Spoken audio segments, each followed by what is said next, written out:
Governor Kevin Stitt renewing his call for tax cuts today. The governor says our state is in the right position to reduce or even totally eliminate Oklahoma's tax burden. KOCO's Andy Weber joining us live. Andy, the governor not calling lawmakers back just yet.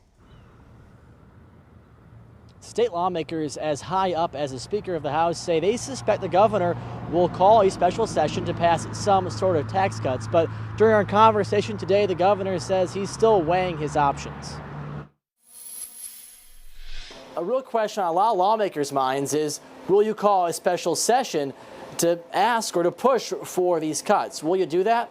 You know, everything's on the table. I'm considering what is the right timing to bring in the legislature to ask for a tax cut for Oklahomans. So you mentioned timing. Does that mean you eventually will, or you're still weighing your options there? You know, I'm not going to break the news on this station on when we're going to do it or if we're going to do it, but we're still talking about that as a team. On the top of the governor's list, he wants to see further reductions made to income taxes, business taxes, and still wants to see an elimination of the state's grocery tax. He believes those cuts or reductions would help Oklahomans and draw in new employers. If we could have a competitive advantage over Texas or some of these other states, and we would tax these businesses, a small amount or get it down to zero, if we can be better than every other state, we can win some of those corporate moves. The House has passed tax cuts in previous sessions, but the Senate remains hesitant. You know, the governor's very interested in tax cuts, and I'm interested in a balanced budget and make sure that we're able to take care of the future. That argument doesn't make sense to me, but that's what they've been arguing the whole time is,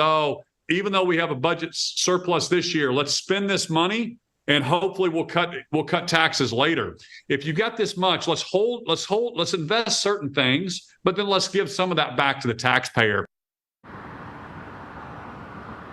We did reach out to Senate leadership here at the state capitol for a comment on this issue of tax cuts, but no one was available for an interview. Reporting live in Oklahoma City, I'm Andy Weber, KOCO 5 News.